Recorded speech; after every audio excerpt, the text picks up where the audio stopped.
Maegovanen Tolkiendili, Imlimbaire Maslin Fararda. Bienvenue dans un nouvel épisode de Tolkien en bref. Aujourd'hui, nous allons continuer l'histoire des premiers elfes. Comme pour toutes les prochaines vidéos, je vous conseille de commencer l'histoire par le début et de regarder au moins mes épisodes sur l'éveil des elfes et l'enchaînement de Melkor avant d'attaquer celle-ci. Sinon, vous risquez d'être un petit peu perdu. Allez, suivez-moi, nous partons sur les bords du lac de Cuiviénen.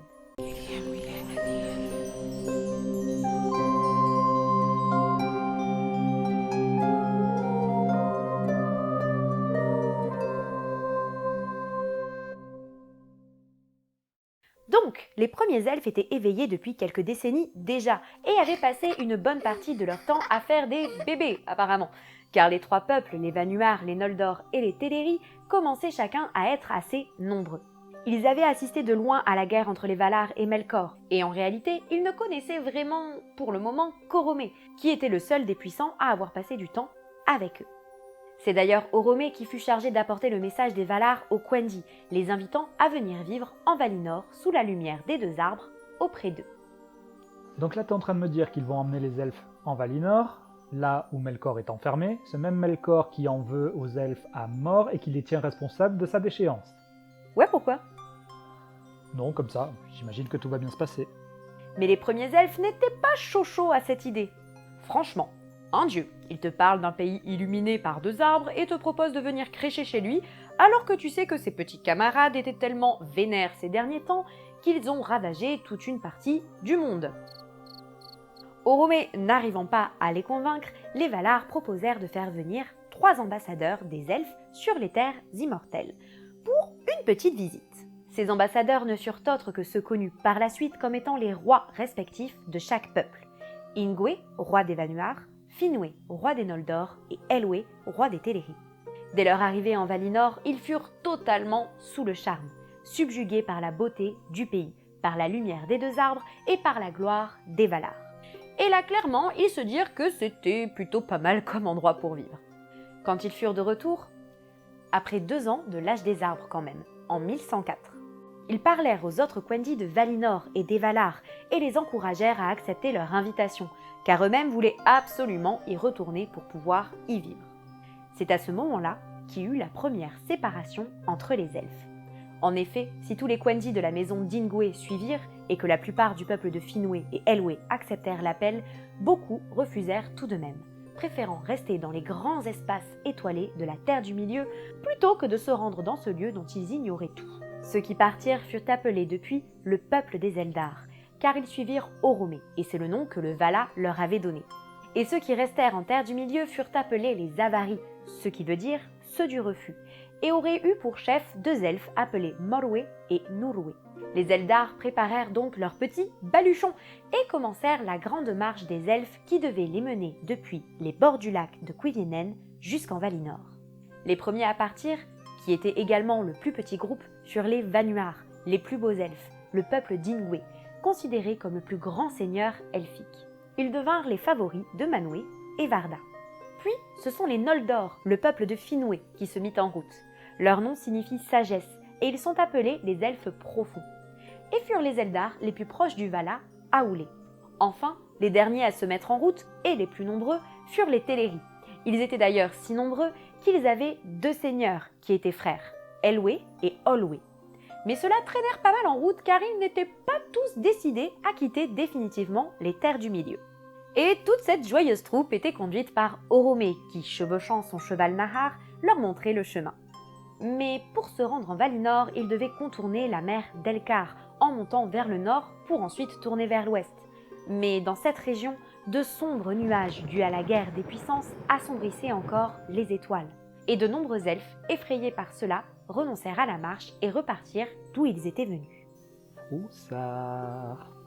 La marche dura longtemps, car déjà leur troupe était très nombreuse et ils n'étaient pas forcément pressés, profitant du voyage en lui-même pour découvrir les contrées. Si Oromé s'absentait un moment, les elfes arrêtaient leur marche et séjournaient quelque temps dans le pays où ils les avaient laissés, en s'émerveillant de la beauté du monde.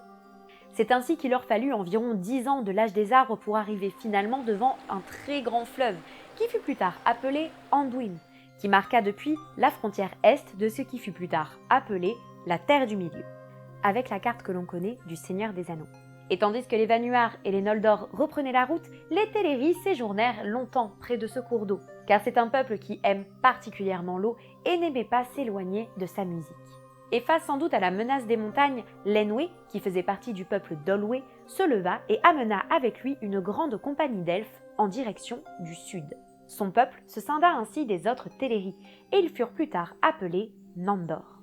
Pendant ce temps, les Vanuars et les Noldor, toujours guidés par Oromé, arrivèrent aux montagnes bleues, ou Ered Luin, et les traversèrent, arrivant ainsi dans le pays qui fut plus tard appelé Beleriand. Et oui, la carte de la Terre du Milieu évolua beaucoup, et avant, les montagnes bleues étaient beaucoup plus à l'est de la mer, et tout un pays s'étendait derrière. On verra plus tard ce qui causa ces changements. À partir de maintenant, et jusqu'à la fin du Premier Âge, c'est d'ailleurs la carte du Beleriand que nous utiliserons. Et enfin, ils parvinrent à la Grande Mer, mais là, certains furent effrayés et se réfugièrent dans les forêts alentours en attendant. Oromé les laissa là, et repartit en Valinor prendre conseil auprès de Manwë. Ouais, les Valar ne semblaient pas avoir pensé avant à comment faire traverser la mer à tout ce beau monde. Pas toujours fut-fut cela. Et pendant ce temps, Elwë pressait son peuple à reprendre la route vers l'ouest, car Elwë se languissait de revoir la lumière des deux arbres et de retrouver les Noldor, car il entretenait une grande amitié avec leur roi Finwë. Ouais, une amitié. Oui, une amitié. Tu vas pas commencer avec tes sous-entendus sur les elfes, hein, toi. C'est ainsi que les Teleri, 13 ans des arbres après leur arrivée devant le fleuve de Landuin, traversèrent enfin les montagnes bleues. Et ils s'installèrent dans la région du fleuve Gélion. Ainsi, Teleri et Noldor parcoururent les forêts de Beleriand pour se retrouver, en attendant le retour d'Oromé. Petite pause avec les elfes. Je vais vous parler maintenant de Melian. Comme je vous le disais dans l'épisode sur les Maillards, Melian était une Maia vivant dans les jardins de Lorien. Elle était la plus belle, la plus sage et la plus douée pour les chants et les enchantements de toute la suite de Lorien. Elle était entourée de rossignols à qui elle avait appris leurs chants et était apparentée à Yavanna elle-même. Et lorsque les elfes s'éveillèrent sur les bords du lac de Cuiviénen, Melian partit en Terre du Milieu. Retour aux elfes. Elwë était donc content car maintenant qu'il était en Beleriand, il lui suffisait de traverser la forêt pour retrouver son ami Finwë. Et un jour qu'il traversait seul les bois de Nanelmoth, il entendit soudain le chant des rossignols.